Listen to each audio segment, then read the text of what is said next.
Hi everyone. Right, just detailing the construction for this thing.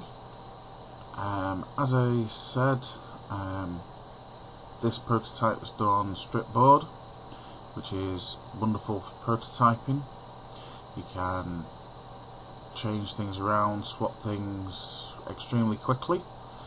No soldering required, etc, etc. The only downside is it's, well, as you can see, a fairly hefty mess.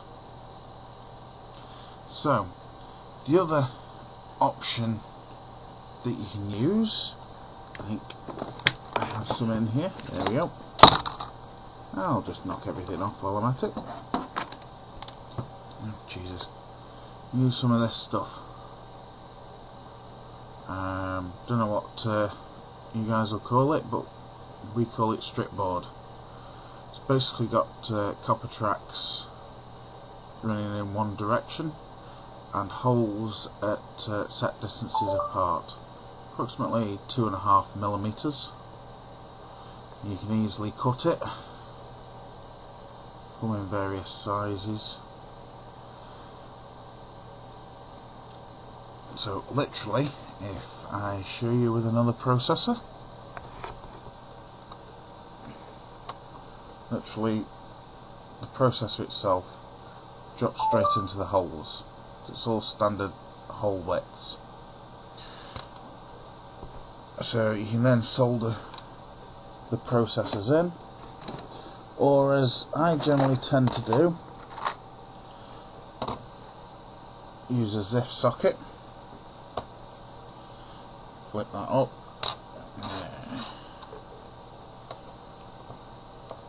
Drop the processor in, lever down, and it's held in quite nicely. Other types of sockets available are them. They just push in. Those black ones, these ones, generally a heck of a lot cheaper than the ZIFs, but the ZIFs are a lot quicker to get out, as you can see. So pretty much the design is entirely however you want to do it. All you need to do is follow the schematics and job's a good one. The processors, as I think I've already mentioned, but I'll do it again, processors are what I'm going to use as a standard processor, so it's the same one for multiple projects. These ones are flash, so you can take them out, erase them, and program with something else, update the firmware, whatever. What can I say? Not a lot of components. One thing I will say, I think you can see in there, how close can I get it? About there. You can see the diodes that have the resistors that I've used in there. That's to make up the correct resistance. It does have to be precise, otherwise your calibration will be off. Memory serves, it's a 1K and a 3K that I've actually drawn on the schematic. You need to be bang on with that. Now you can do the construction with a 5K pot, but you'll need to calibrate that yourself. So one side of the pot will need to be a ratio of 1:4, so it'll be basically 3 times the resistance on one side than there's on the other. But there you go. We'll have a look over here somewhere. There it is. You can see upper left of the screen, that's your 5 volt regulator, and next to it's the capacitor. Capacitors there obviously to keep the 5V rails stable, and the regulator is basically to make a 5V supply. Battery, simply enough, I had one of them handy, which is like a 8.6 I think volt cell pack rather. Now you can use one of them. Nothing stopping you hooking up to a 12V battery. The only thing with these is they hold 110 milliamps. Now the voltmeter draws 27 milliamps an hour. So with one of these, the absolute maximum you're talking is about 4 hours use, continuous. But the voltage would drop below the 5V regulator's threshold probably after about 3 hours, I would have thought.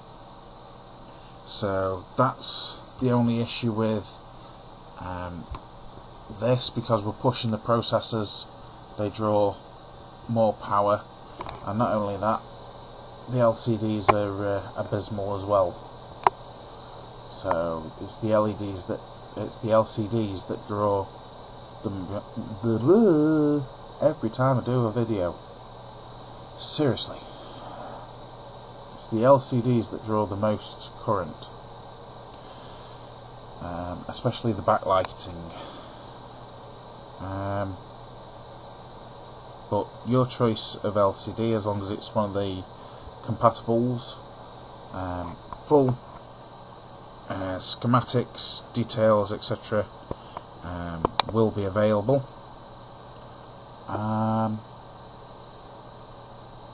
What can I say? It's all posted on the forum, or at least it will be within the next couple of hours. So that's my first completely custom open source project. Build away. Oh, that reminds me while I think about it. You'll need something for programming the microcontrollers. Yeah.